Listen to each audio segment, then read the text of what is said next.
Rusiya Ukraynanı məğlub etsə, Azərbaycanı nə gözləyir? Brayzadan sensasiyon açıqlama. Əfəndi məsələsində ilginc detal. Xalq onlara etiraz etmədi. Lakin Ramiz Mehdiyev daha bir vəzifədən çıxarıldı. Yermakın ofisindəki axtarış Zelenskiyə zərbədir. Paşinyan qorxur. Bakı ilə sülhə qədər KMT'dən çıxsa, xalq artistimizin qızı erməni kişini öpdü. Müqəddəsim dedi. Amerika Birləşmiş Ştatları Milli Təhlükəsizlik Şurasının Avropa və Avraziya məsələləri üzrə keçmiş direktoru Matthew Brayza bildirib ki, təqdim olunan heç bir sülh planı Ukrayna müharibəsini bitirə bilməz. Çünki Rusiya və Vladimir Putin döyüşləri davam etdirməkdə maraqlıdır. Onun sözlərinə görə Trumpın sülh planı əvvəlcə tənqid olunduqdan sonra 28 maddədən 19-a endirilib və Rusiyanın ən qalmaqallı tələbləri çıxarılıb. Lakin buna baxmayaraq müharibə davam edəcək. Brayza qeyd edib ki, Ukrayna təslim olmadığı müddətdə Rusiyanın hərbi məqsədlərinə çatması mümkün deyil. Moskvanın hədəfi rejimi dəyişmək, Ukraynanın müdafiə qabiliyyətini zəiflətmək və NATO-ya yolunu bağlamaqdır. Lakin bunların heç biri reallaşmayacaq. Sabiq səfir müharibənin Rusiyanın xeyrinə bitəcəyi halda bunun Azərbaycana təsirlərini proqnozlaşdırmağın qeyri-mümkün olduğunu söyləyib. Onun fikrincə, Ukrayna müəyyən ərazi itkilərini qəbul etməli olsa da, Rusiya əldə etdiyi nəticələri Putinin böyük itkilər bahasına verdiyi vədlərlə uyğunlaşdırmaqda çətinlik çəkəcək. Brayza əlavə edib ki, Rusiya maksimalist məqsədlərinə nail olarsa, bu beynəlxalq nizam üçün təhlükəli presedent yaradacaq və nəticədə Avropada daha geniş müharibənin, hətta 3-cü Dünya müharibəsinin başlanmasına gətirib çıxara bilər. Müğənni Samirə Əfəndinin İpək Yolu Ulduzu müsabiqəsində erməni iştirakçıya 12 bal verməsi və onu qucaqlaması Azərbaycanda müzakirələrə səbəb olub. Reaksiyalar göstərir ki, cəmiyyətdə ermənilərə qarşı münasibət hələ də dəyişməyib və insanlar yaşanan faciələri unutmurlar. Bununla yanaşı ictimaiyyət dövlətin apardığı sülh danışıqlarına qarşı ciddi etiraz göstərmir və prosesi normal qarşılayır. Politoloq Qabil Hüseynlinin sözlərinə görə Ermənistan və Azərbaycan arasında sülh sənədi hazırdır və yaxın vaxtlarda imzalanması gözlənilir. Lakin bu yalnız dövlətlərarası sülh olacaq. Xalqların bir-birinə münasibətinin dəyişməsi isə uzun illər tələb edir. O bildirir ki, xüsusilə müharibənin ağrılarını yaşayan ailələr üçün bu proses çətindir. Hüseynli hesab edir ki, mədəniyyət nümayəndələrinin sülh jestləri indiki mərhələdə tezdir və cəmiyyət bunu hələ qəbul etmir. Onun fikrincə, dövlət xadimlərinin dialoqu davam etməli. Xalqlar arasında münasibətlərin yumşalması isə zamanın öhdəsinə buraxılmalıdır. Prezident administrasiyasının sabiq rəhbəri Ramiz Mehdiyev Azərbaycan Milli Ensiklopediyasının redaksiya heyətinin tərkibindən çıxarılıb. Modernast saytının əldə etdiyi eksklüziv məlumata görə Azərbaycan Respublikasının prezidenti İlham Əliyev bununla bağlı 12 noyabr 2025-ci il tarixli 797 nömrəli sərəncam imzalayıb.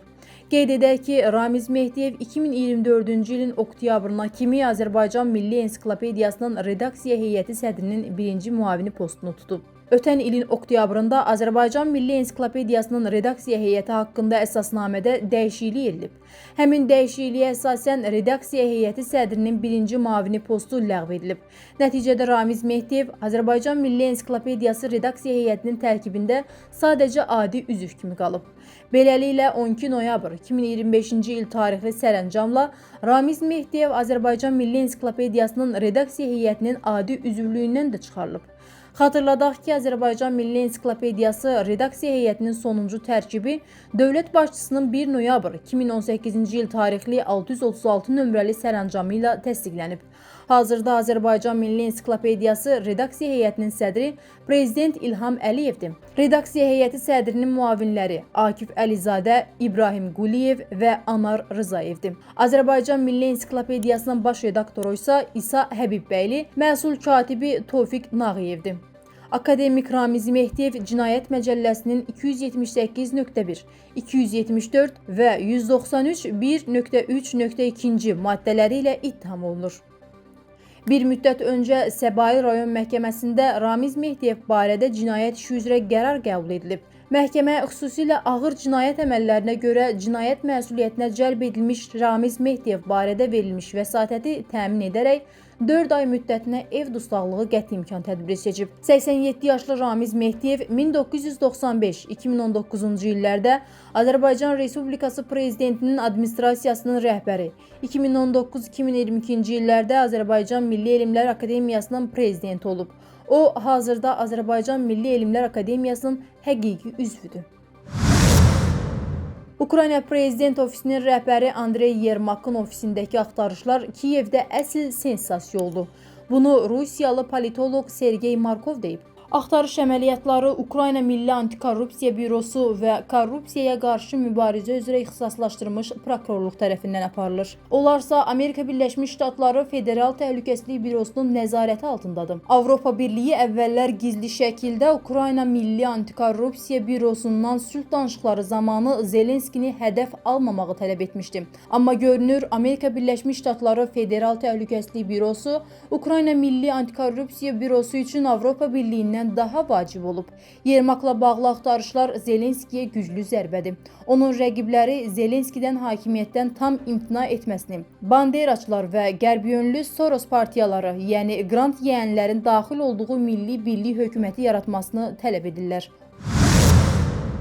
Fikrimcə, Baş nazir Nikol Paşinyan Azərbaycanla sülh sazişi imzalanana qədər kollektiv təhlükəsizlik müqaviləsi təşkilatını tərk etməyəcək.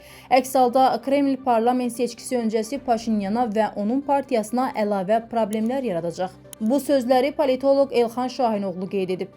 Paşinyan və onun komanda üzvləri bunu anladıqlarından əvvəlki illərdən fərqli olaraq KTMT ilə bağlı sərt açıqlamalar verməkdən çəkinirlər. Təsadüfi deyil ki, Ermənistan rəsmiləri KTMT-nin tədbirlərində iştirak etməsələr də təşkilatın qərarlarının qəbuluna əngəl olmayacaqlarını bildiriblər. Politoloq vurğulayıb. Qeyd edək ki, noyabrın 27-sində Bişkekdə keçirilən KTMT Kollektiv Təhlükəsizlik Şurasının sammitində Ermənistan iştirak etməyib. Mərhum xalq artisti Ramiz Novruzun stilist qızı Şəfəq Novruz sosial şəbəkədəki paylaşımlarına görə tənqid olunub. Şəfəq erməni stilist Georgi Kotun Soçidə keçirilən tədbirinə qatılıb. Tədbirdə 45 ölkədən 1500 iştirakçı yer alıb. Stilistlər səhnəyə ölkələrinin bayrağı ilə çıxıblar. Şəfəq gecədən görüntüləri sosial şəbəkədə paylaşıb. Videolardan birində isə onun Georgini öpməsi yer alıb. Sosial şəbəkədə isə onun erməni ilə səmimi görüntüləri tənqid edilib. Şəfəq isə ünvanına yazılan tənqidlərə əhəmiyyət vermədiyini bildirib. O, hətta sosial şəbəkədə erməni ilə görüntüləri tənqid edənləri axmaq adlandırıb. O, hətta erməni ilə fotosunu yayımlayaraq "Çox dəyərli müəllimim, mənim üçün müqəddəs adam, səndən dönmərəm, əziz müəllimim, mənə ikinci nəfəs verən, uğur gətirən, məni hər kəsin yanında uca, hörmətli tutan insan, ölkələr arasında ayrı seçkilik görməyən insan, ürəyi brilyantım. Bəli, müəllim tələbə üçün ilahi bir insan olmalıdır" sözlərini yazıb.